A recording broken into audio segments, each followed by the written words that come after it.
At times, our purpose drops in our laps as if the heavens threw it by accident. Do not fear failure, but please be terrified of regret.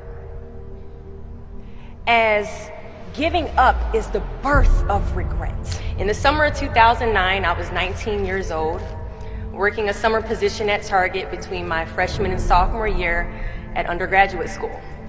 I was working in the women's clothing department, and I noticed a lady staring at me from across the aisle. I figured she probably had a few screws loose, so I attempted to ignore her very intense stares. She eventually manages to make her way a little bit closer and closer to me where I was working until she eventually walks up to me and says hello.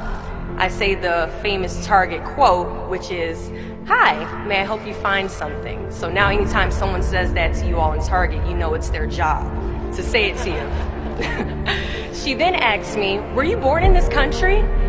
And I was immediately offended. And I said, "Yeah, I was born in this country."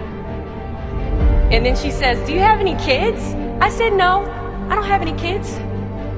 She then asked me if I was married, and then I said, "No, ma'am, I am not married." She says, "How old are you?" I said, 19. "May I help you find something?"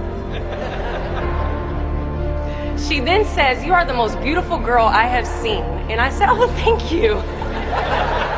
I didn't work that much for my makeup, but I did the best I could, but thank you. And then she says, "I think you could be the next Miss USA." And I stare at her in pure disgust and said, "Pageants? You're telling me pageants like Sandra Bullock, Miss Congeniality. Pageants? You think I should compete in pageants? I'm in the Army, okay? We don't do pageants in the Army." She then asked me to meet her at Starbucks the very next day before my next shift at Target. And she just wanted to do a little bit of explaining when it comes to what pageants is. And apparently I was a pretty open-minded 19-year-old because I actually agreed to meet her the very next day. The next day she brought this foot-tall stack of pageant books and proceeds to convince me to enter into a state pageant 3 months later. For those who do not know, when it comes to Miss USA, you have to win your state first, okay? So 3 months later, I compete in my first pageant, and I lose. I go back the second year, compete in the state pageant, I lose. Go back the third year, compete in the state pageant, and lose. Go back the fourth year, compete in the same pageant, and lose. I go back the fifth year, y'all,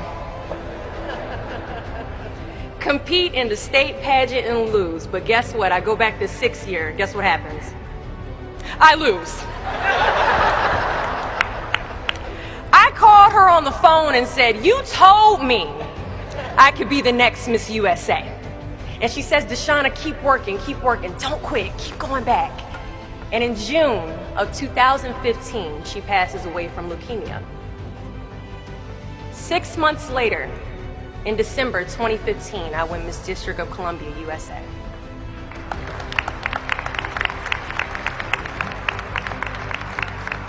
And 6 months after that, in June of 2016, I become the first soldier to win Miss USA.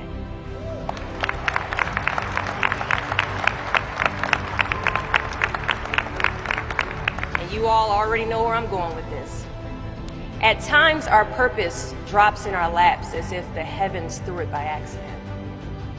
I ask only one thing of you all today after you leave this building, after accomplishing an amazing goal. Do not fear failure, but please be terrified of regret. As giving up is the birth of regret. After you walk out this door, you will receive 100 doors shut, slammed in your face. You will have 100 moments that will be filled with someone telling you no, or telling you, "Thank you for your application, but we regret to inform you that we've chosen a different candidate for this job." You will sit in 100 different interviews and you will not get the job. The reality of life is that we will all hear more no's than we hear yeses. And we will fail a lot, and I mean a whole lot. But what I ask of you today is to not take no for an answer. Don't be afraid of no's. Be afraid of the possibility of a yes that you have prematurely destroyed because you decided to quit before the clock strikes 12.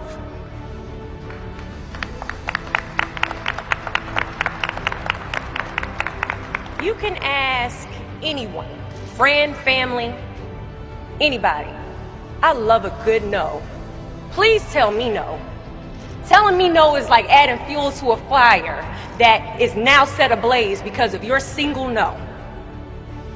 I love additional reasons to work harder. Please give me a reason.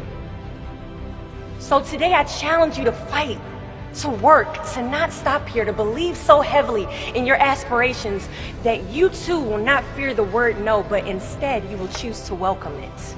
Thank you for your time.